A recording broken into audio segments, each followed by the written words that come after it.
Hello Groove Lab, du coup je m'appelle Mathilde, j'ai 30 ans, je suis DJ et productrice française. Ça fait maintenant 1 an et demi à peu près que j'ai démarré le DJing et ça fait 1 an que j'ai commencé à produire avec notre bon vieux Ableton que nous aimons tous.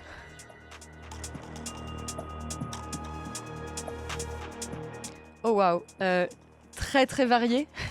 J'ai été bercée par le rock depuis toute petite. J'ai de la chance, j'ai eu une belle éducation musicale. Dans ma famille, on écoutait vraiment de tout. Le bon gros CD dans la voiture en partant en vacances, c'était typiquement le brief à chaque fois. Et au fur et à mesure, j'ai réussi à me nourrir du rap, de la pop. On ne se moque pas, mais je viens des années tectoniques, donc malheureusement, il y a eu un petit Benny Benassi qui est passé par là à un moment. Et puis naturellement, si je fais de la techno maintenant, c'est que ça vient de quelque part. Depuis maintenant 4 ans, c'est vraiment l'univers musical qui rythme le plus mes écoutes et mes découvertes.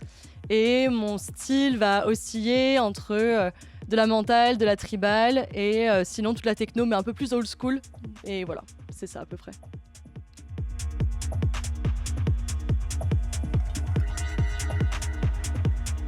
Ouais, j'ai une routine. J'en ai même différentes, ça va dépendre en fait de la longueur du set. Si on me demande de préparer un set de 1 heure, 1 heure et demie, je me focus sur une émotion, surtout aussi en fonction de l'heure à laquelle je joue. Et à partir de cette émotion, je vais tirer une ficelle et essayer de trouver des tracks qui vraiment traduisent cette émotion pour que pendant l'heure et demie, je puisse être à fond connecté avec ce que je veux donner à mon public. Et si les sets sont plus longs, par long j'entends minimum 2h30, donc 2 heures, 3 heures et plus, là j'ai une méthode qui est un peu particulière. Je commence par la fin.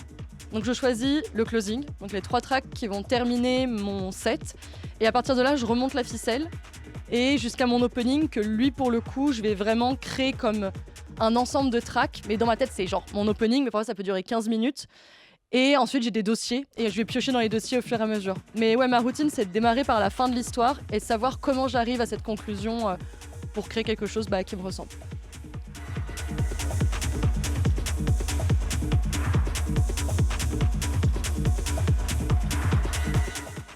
Du coup, on va mettre Kyle avec un S et il avec un S. Je pense que ça traduirait assez bien mon évolution musicale. Le premier artiste avec lequel j'adorerais collaborer, on parle de production quand je dis collaborer du coup pour moi, ce serait Ferdinger, de par le fait que c'est un artiste que j'ai découvert très récemment, mais qui m'a ouvert un univers musical hyper varié et pour autant très intense. Et j'adore les productions qu'il fait, j'adore son travail en tant que personne et en tant qu'artiste. Le deuxième, ce serait Kus, qui est un producteur français, qui a une manière de produire qui est basée sur de la recherche musicale. Il est hyper doué et il a un univers tellement vaste que moi ça me passionne. Et pour clôturer, là on va dire qu'on cible un horizon un peu plus large, mais Aneta, pas se mentir, hein, Rennes Aneta, si un jour ça peut se faire, ça serait un bel aboutissement.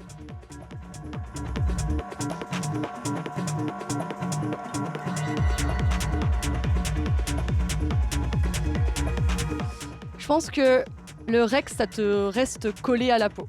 C'est un lieu dans lequel j'ai passé la plus grande partie de mes soirées en tant qu'étudiante.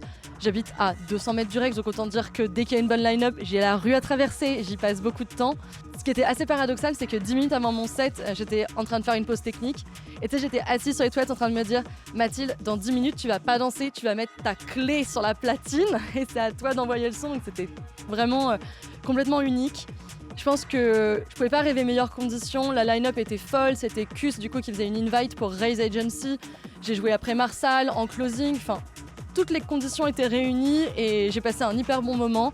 Donc la seule chose qui me tarde, c'est d'y rejouer, forcément.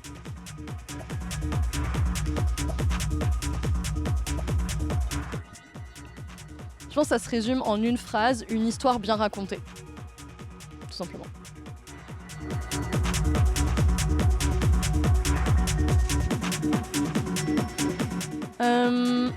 J'ai un avis qui est assez mitigé. Je pense qu'il y a toute une partie qui est hyper positive actuellement, de par les réseaux sociaux, toutes les plateformes qui se sont développées, SoundCloud, Beatport ou Bandcamp, qui permet maintenant d'avoir un accès à la musique beaucoup plus universel. Et moi, il y a des artistes où avant, j'attendais des mois avant qu'ils passent à Paris pour les voir jouer. Et maintenant, on peut avoir plus facilement accès à des artistes du monde entier. Et ça, je trouve que c'est une évolution qui est aussi dû au fait que la techno prend de plus en plus d'ampleur. C'est de moins en moins une scène underground comme il y avait il y a quelques années, où à Paris, moi j'avais le choix entre Concrète et Rex. Autant dire que je passais beaucoup de temps à la Concrète parce que les line-up étaient véritablement incroyables. Mais de l'autre côté, cette hyper médiatisation Je trouve qu'on n'a pas encore trouvé la bonne balance pour continuer d'éduquer un public, garder des lieux de fête qui soient sains, sécures, où tout le monde puisse venir et se sente inclus. Et côté artiste, c'est difficile d'être un artiste émergent parce qu'on reste émergent pendant assez longtemps. Et je trouve qu'actuellement, on a encore un peu de travail à faire avec les responsables de soirée, les lieux, pour responsabiliser sur le fait qu'un artiste émergent ne veut pas dire que la soirée marchera moins bien, ça veut juste dire qu'on prend un risque et qu'on fait une autre proposition. Et enfin, la seule évolution que j'aimerais, mais vraiment de tout mon cœur, c'est arrêter de mettre des sets qui durent 45 minutes ou 1 heure, juste pour enquiller le maximum d'artistes sur une line-up. Laissez le temps aux artistes de s'exprimer, prenez le risque de les laisser prendre de la place sur scène, raconter leur histoire, et je pense que ça pourrait être que bénéfique par la suite. Oui, une belle exclue. J'ai mon premier EP qui va sortir en mars 2025 sur un très gros label. Ça fait 1 an que je travaille dessus avec le responsable du label. Il m'a vraiment coaché depuis 1 an sur toutes mes tracks. Donc ce sera un EP de 5 tracks normalement et il y en aura une autre sur un Various Artist qui devrait sortir début d'année.